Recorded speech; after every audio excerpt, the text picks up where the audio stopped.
Hey guys, okay, as promised, I was gonna upload the video of the lightsaber mini tutorial that we kind of did when you were here, but I had a few problems with the audio, so it wasn't really working. So, anyhow, I'm going to just go over briefly what it was again. I think I got my audio working properly this time. And, but before jumping into the lightsaber or how to, I'm gonna just first do like a very basic After Effects tutorial. This is just the very basics of After Effects, okay? So that way when you actually do anything in After Effects, whether it's the lightsaber or anything else, you'll have a better understanding of what you're doing, okay? Alright, so basically this is After Effects. You're already probably familiar with it, and in general, the most important panels here that you're going to see are Project Panel, the Effects and Presets panel, which contains all your effects and presets, your Timeline panel, which is this panel down here. This is your Composition panel, okay? And this is your Effects panel. Oh, and also, before I forgot totally, but up here there's a bunch of menus, and probably the ones that you're going to want to care about most are going to be under Effects, which these are all the different kinds of effects that you can apply to your layers, and the layers as well. Okay? And Composition, sometimes you'll need this, but not all the time. So let's dive right in. So I'm going to create a new composition, okay? What you do, you hit this little button right here, and this creates a composition for you. What that does, it brings up this little window for you, which has a menu with all the details and specifics on the composition that you're creating. I'm just going to leave it as it is, but I'll just quickly go through it. Here it has a resolution, 1280 by 720, which is about half HD resolution. The frame rate, you can set it at whatever you want, but normal frame rate is usually 2997, but I like to put it at 30 because it keeps it clean. And for the sake of this mini tutorial, we'll just put this at 5 seconds, okay? And then I'm gonna hit OK. Boom. And that brings up this here. This is the background right now. It's black because there's nothing in there right now. You can also toggle this right here, which is a transparency. This is basically the background as it is, but it throws in black just to have something back there. And this is our timeline, which is now activated. And what we're going to want to do is bring something in here so that we can animate, right? So I'm going to grab a shape using the shape tool. In the shape tool, you'll be able to use rectangles, squares, star tools, or you can actually draw your own tools, like so. Perfect star. Notice how geometrically perfect that star is. Okay. Anyhow, so I'm going to get rid of that star and create a shape that we can animate with. So make an ellipse. Okay. I usually like to put it in the center because the pivot is the middle of the shape. Because if you put it over here, you'll notice the pivot stayed over here, and we're good to go. So basically in After Effects, everything is animated with, let me put it back in the center. Everything is animated with the timeline down here. Okay, anything within the timeline that you see that has a stopwatch is animatable. So any of these, the size and the position of the path, the stroke, all of these things, anything that has this little stopwatch area right here, that's animatable. Okay. We're not going to get into the contents right now because that's not what's important. We're going to go into transforms. Transforms are basically anything that has to do with movement of your layer. So positioning, scaling, rotation, and opacity. These are the basic transforms for our layer. So as you notice, they also have little stopwatches on the side. Once you click on it, that means you've activated the animation for, in this case, the positioning. And the other ones haven't been activated yet, so there hasn't been a keyframe set. But what this essentially means is it lays down a keyframe for us at that position data. So we have this position data, and I have laid down a keyframe by just activating the position stopwatch. Okay. Now, what I'm going to do is set another position, scale, and rotation. But what I like to do, I just grab it and then move it wherever I need it. And then notice as I moved my layer over here now, the new position data changed. So now it's at 720 by 352. That's 720 pixels by 352 pixels. I'm going to drag the slider, this little thing right here, backwards, and you notice that number decreases back down to the data that's here, 599. So the X data, this is X and Y data. The X data is at 599 at this keyframe, and the X data at this keyframe is 720. And what it's doing, it interpolates between those two keys. And that's how you basically get animation. That's pretty much it. That's everything in After Effects kind of works that way. So I'm gonna grab another one, like a rectangle. I'm gonna rename this by just selecting the layer. It's also a good idea to, once you start having a lot of layers in your composition timeline, to rename them so that you don't get confused. So in this case, I'm going to name this circle, and I'm going to select this layer, hit enter, and name this one rectangle. Okay. Bring up my transforms by opening that. I'm going to select all of these, and they're all selected and ready to go for animation. So I'm going to go to here, one, and then I'm going to move him up. Okay. And in the same way as I did the other one, it gave me new positioning data that it interpolates between. Okay. And then as it goes up, I'm going to have it also rotate. So I'm going to grab this. I'll hit W on my keyboard, which is a keyboard shortcut for rotate, or you can go here. Okay. And then I'm going to rotate him.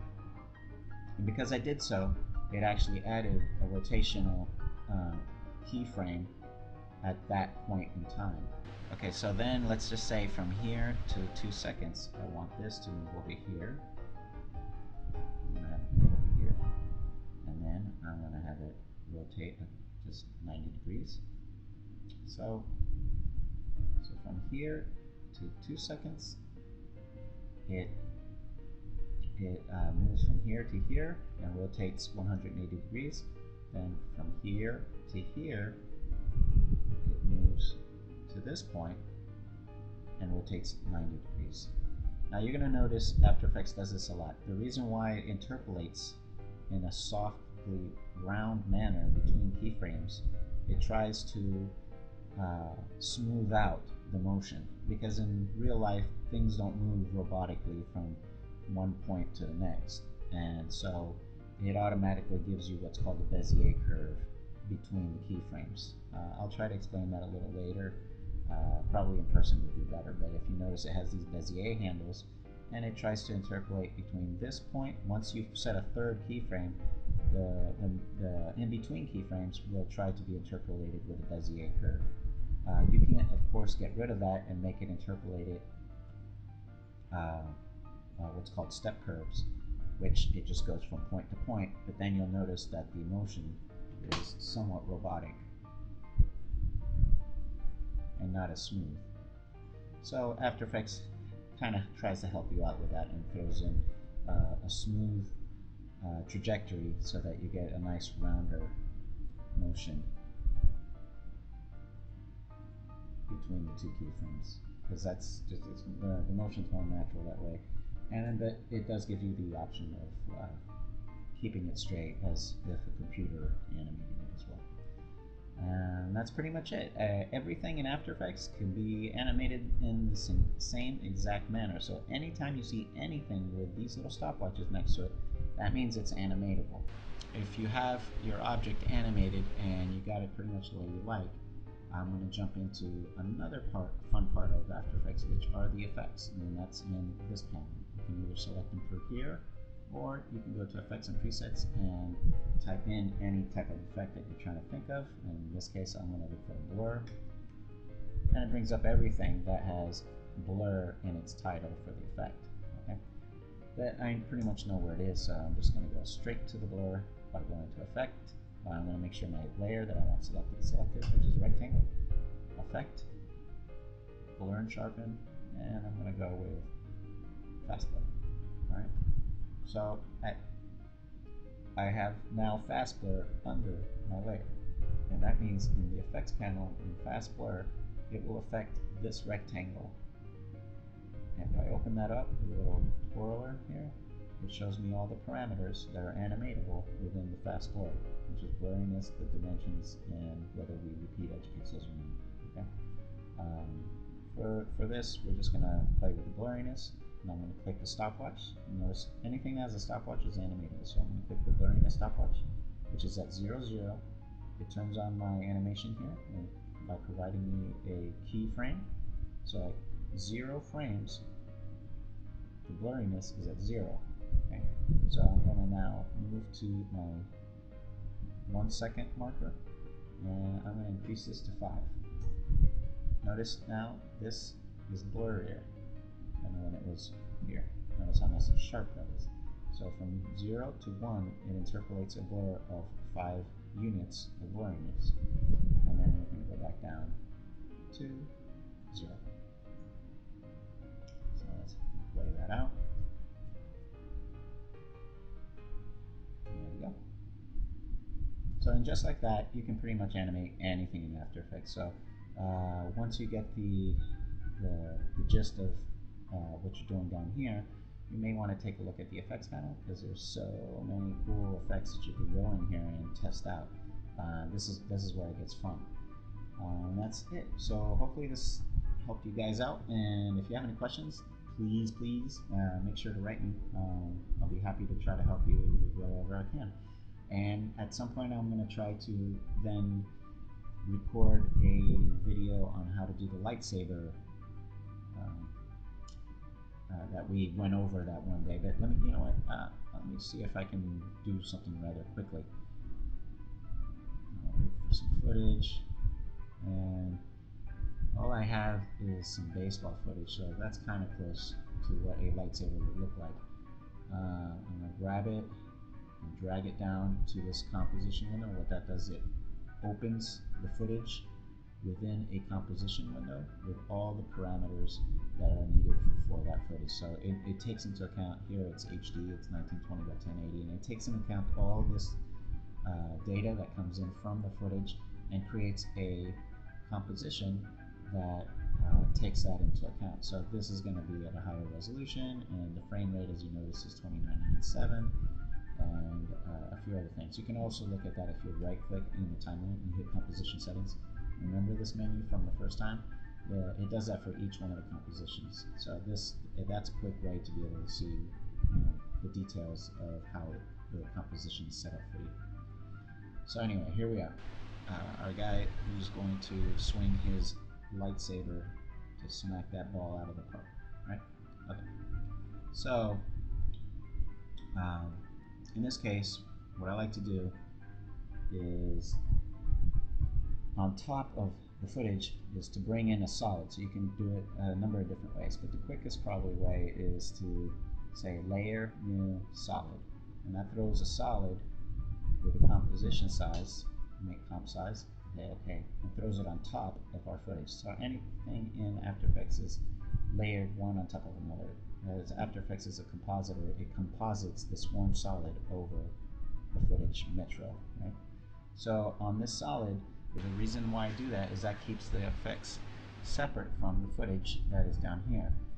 That way my footage is untouched, so if ever I need to change anything, I can just turn this off and start, create a new solid on top of that, and then try something different on top of that to see if it works better than the original one, okay?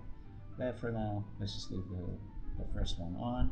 I'm going to go into effects, or you can actually go in effects and presets and type beam. This makes it easier to find. Okay, you just grab beam and you drag it on top of your footage, or you can go and just make sure your layer is selected, which is my solid, effect, generate, and beam. And there we go. Now we have a beam that's being composited on top of our baseball guy footage. So what I'm going to do is select the layer that the beam is being composited on. Hit E on the keyboard for effect. That brings up any effect that's on that layer. Okay.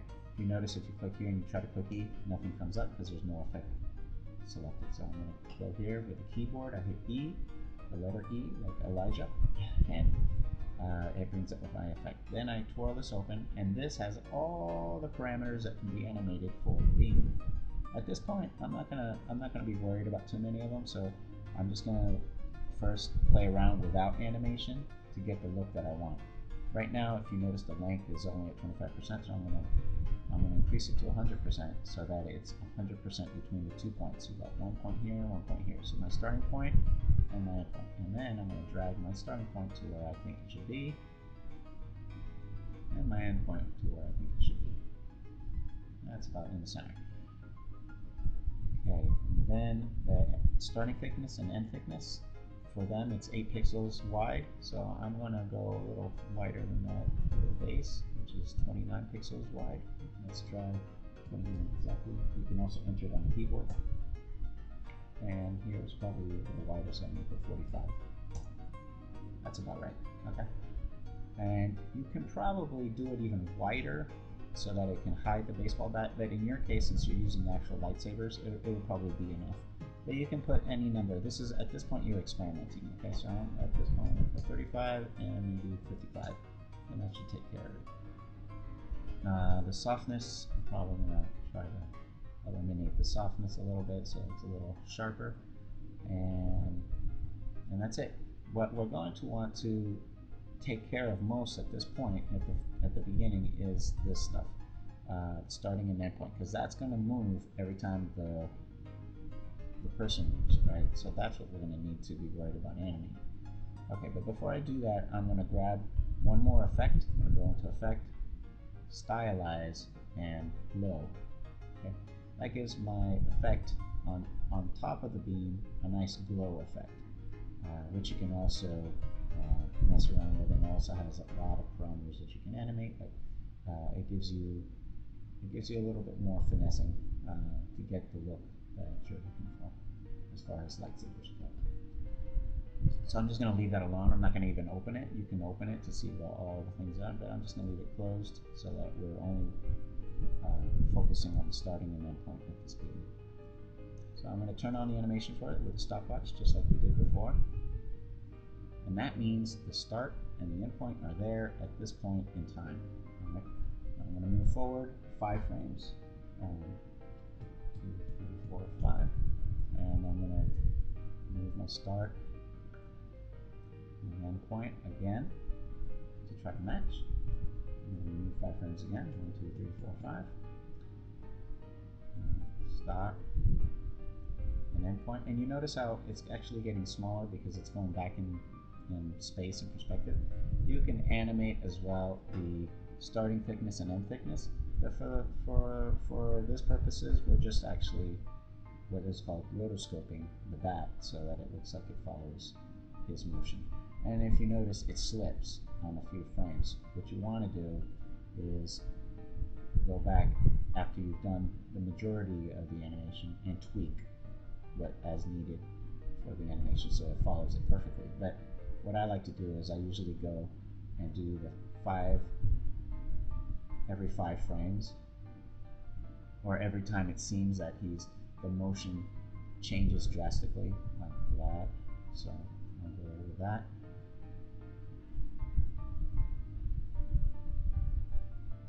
And then I'll go back and tweak it. So notice, because there it's actually straight on, and the interpolation isn't really giving us what we're looking for. Okay. And the tighter you make the animation, the more closely it will follow the footage that you have underneath. Okay.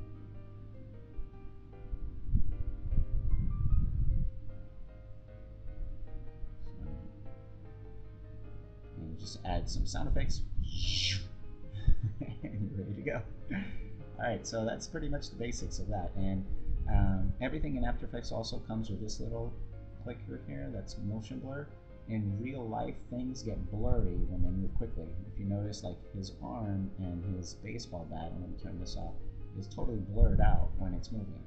That's just the phenomena of the way that the lenses when it's photographed. So After Effects kind of fakes that by giving you motion blur for things that are interpolated in motion. So in this case, we just turn on the layer that we want motion blur, which is just click that little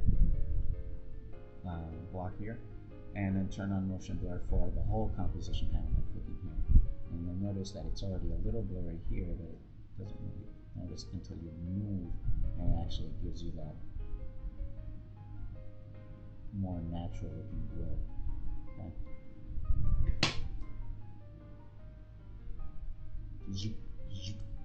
And that's it. So hopefully, and again, if you have any questions, make sure to write me. All right. Love you guys. Talk to you later.